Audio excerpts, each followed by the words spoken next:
आप संयोजक और वाराणसी से पार्टी उम्मीदवार अरविंद केजरीवाल के खिलाफ जबरदस्त विरोध करने वाले लगा रहे थे नरेंद्र मोदी के समर्थन में नारे। प्रचार से वापस लौटते वक्त बनारस हिंदू यूनिवर्सिटी के नजदीक मशहूर पान की दुकान पर रुके थे केजरीवाल, तभी केजरीवाल के विरोध में मोदी के समर्थन में लगे नारे। केजरीवाल का विरोध प्रदर्शन करने वालों से निपटने के लिए पुलिस को करनी पड़ी कड़ी मशक्कत। भीड़ को हटाने के लिए पुलिस को करना पड़ा लाठीचार्ज। केजरीवाल का विरोध करने वाले कथित मोदी समर्थकों से भिड़े आप के कार्यकर्ता। केजरीवाल ने बताया विरोध करने वालों को अच्छा बच्चा, कहा विरोधी नहीं अच्छे बच्चे हैं। विरोधियों से घिरे अरविंद केजरीवाल ने दूर से नहीं विरोधियों को मुस्कुराते हुए हाथ हिलाकर दिया जवाब। केजरीवाल ने विरोधियों की दी फ्लाइंग किस।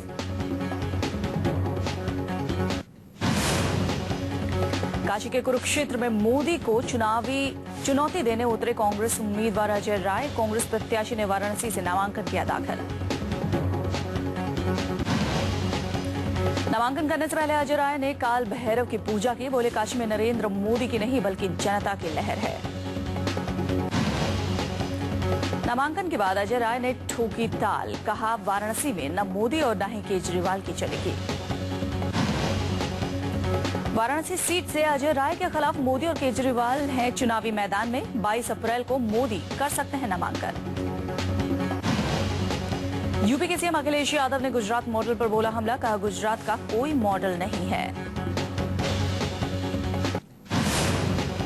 इटावा में मोदी की रैली से एक दिन पहले मुलायम का मोदी पर करारा सियासी वार, कहा बीजेपी के कई नेताओं ने मोदी को पीएम बनने से रोकने के लिए मुझसे संपर्क साधा है।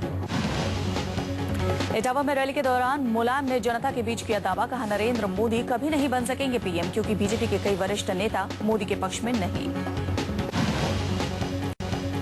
मुलायम के मुताबिक संपर्क साधने वाले वरिष्ठ बीजेपी नेताओं को है यकीन मोदी को पीएम बनने से रोक सकते हैं सिर्फ मुलायम। नरेंद्र मोदी के खास अमित शाह को मिली बड़ी राहत। चुनाव आयोग ने हटाई लोकसभा चुनाव में अमित शाह के प्रचार करने पर लगी पाबंदी। अमित शाह के भड़काऊ भाषण की शिकायत पर चुनाव आयोग ने लगाई थी रैली और रोड शो पर पाबंदी। अमित शाह ने आयोग को दिया भरोसा, कहा कानून व्यवस्था का रखूंगा ख्याल। आंध्र प्रदेश में बीजेपी और टीडीपी गठबंधन टूटने के कगार पर माना जा रहा है। तेलंगाना की सीटों के बंटवारे पर सहमति के बाद सीमांध्र पर फंसा पेच। टीडीपी अध्यक्ष विजयनगरम की एक जनसभा में बीजेपी नेताओं पर कस चुके हैं ताने।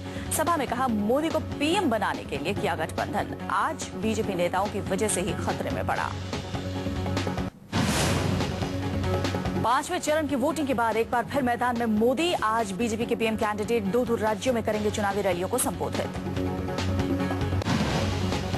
नरेंद्र मोदी उत्तर प्रदेश के इटावा और अकबरपुर में मांगेंगे वोट, जबकि मध्य प्रदेश के बैतूल और खंडवा में कई रैलियों को संबोधित करेंगे। मोदी की सुबह करीब 10:30 बजे यूपी के इटावा में होगी पहली रैली। इटावा में सूबे की समाजवादी पार्टी की सरकार पर निशाना साध सकते हैं मोदी। इटावा के बाद अकबरपुर में होगी मोदी की रैली। पार्टी प्रत्याशी को जिताने के लिए करेंगे अपील।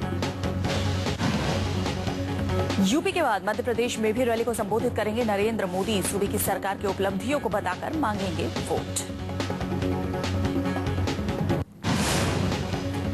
आज एनडीए गठबंधन के लिए तमिलनाडु में प्रचार करेंगे बीजेपी के भीष्म पितामह लालकृष्ण आडवाणी। पार्टी के अध्यक्ष राजनाथ सिंह भी साथ में रहेंगे मौजूद। तमिलनाडु में हाल ही में बीजेपी ने कई दलों के साथ बढ़ाया है गठजोड़। मोदी को पीएम बनाने के लिए मांगेंगे वोट।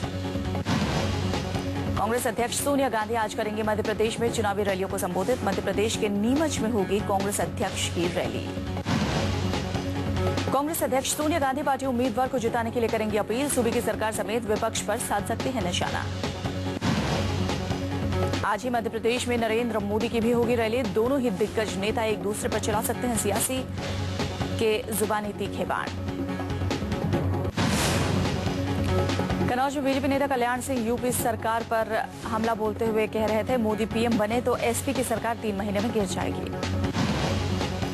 यूपी के पूर्व सीएम कल्याण सिंह ने किया दावा, कहा 40 से 45 विधायक उनके संपर्क में। कल्याण सिंह ने मुस्लिम वोटर्स पर फेंका पासा, कहा मुस्लिम नेताओं और मुसलमानों को मोदी से डरने की जरूरत नहीं है। मोदी बहुत ही निर्भीक और बड़े दिल वाले नेता। कल्याण सिंह ने कहा कि मुस्लिम धर्म गुरु से मुलाकात को फायदा या नुकसान की नजर से नहीं देखना चाहिए। मुलाकात को बताया शिष्टाचार।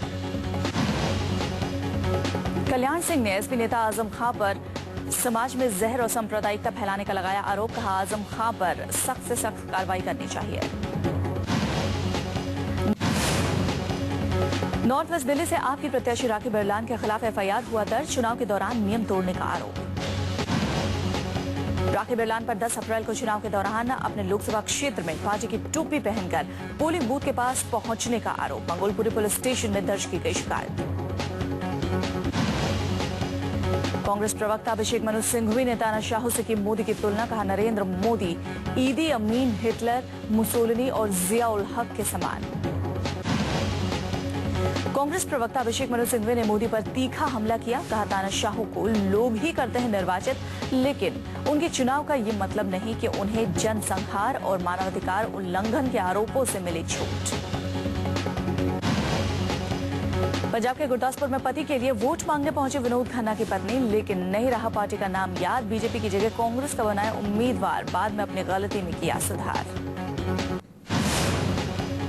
बीजेपी नेता उमा भारती ने कांग्रेस के खिलाफ चुनाव आयोग में की शिकायत। उमा ने वीडियो जारी करने के मामले में कांग्रेस पर गुमराह करने का लगाया आरोप। कांग्रेस ने बीजेपी की तर्ज पर नरेंद्र मोदी पर किया था हमला। कांग्रेस ने रिलीज किया उमा भारती का 3 साल पुराना वीडियो। तस्वीरों में मोदी को विनाश पुरुष बता रही थी साध्वी। कांग्रेस का सवाल, क्या यही है मोदी का असली चेहरा? वीडियो में उमा भारती बता रही हैं कि मोदी के राज्य में महिलाएं भी हैं असुरक्षित। मोदी से हिंदू और मुसलमान दोनों भयभीत। हाल ही में उमा ने मोदी से बेहतर वक्ता वाजपेयी को बताया था, तब भी विरोधियों ने मोदी पर बोला था जमकर हमला। 5वें चरण में 12 राज्यों की 121 सीटों के लिए हुई वोटिंग। 12 राज्यों की वोटिंग में पश्चिम बंगाल रहा सबसे आगे। 78.89% पड़े वोट।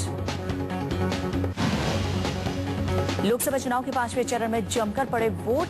राजस्थान में 63.25%, तो जम्मू कश्मीर में 69% वोटर्स ने डाले वोट।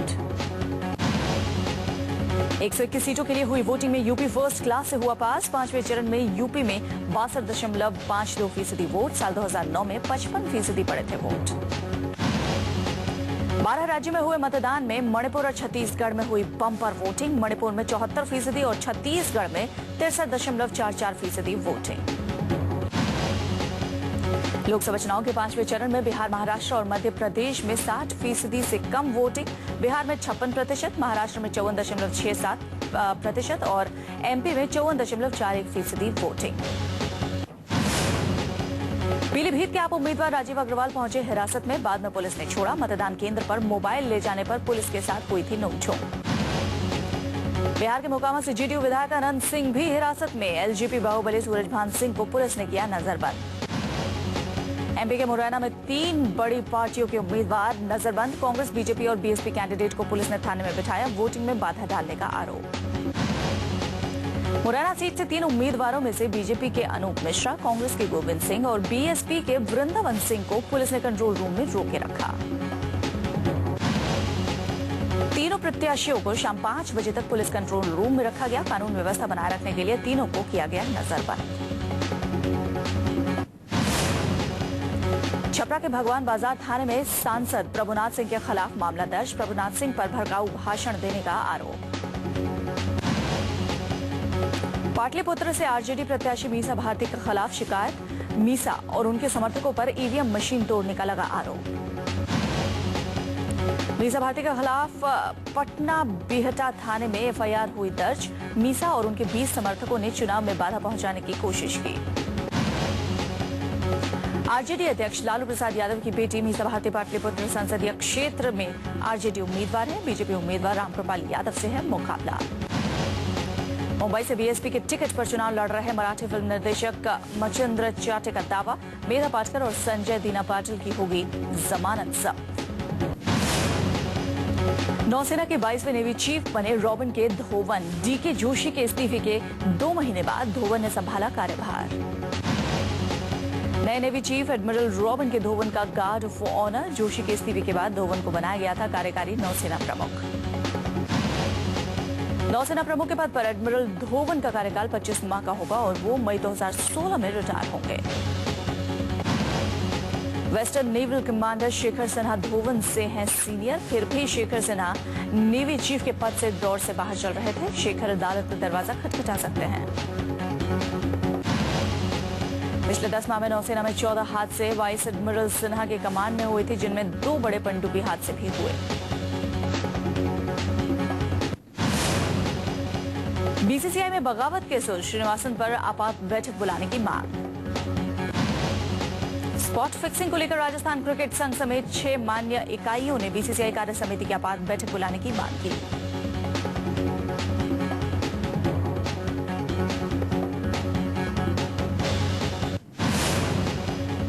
पीटीआई के मुताबिक सुप्रीम कोर्ट ने कैग को निजी दूरसंचार कंपनियों के खातों की जांच करने का अधिकार दिया है। कोर्ट ने मामले पर दी गई याचिका पर दिया फैसला।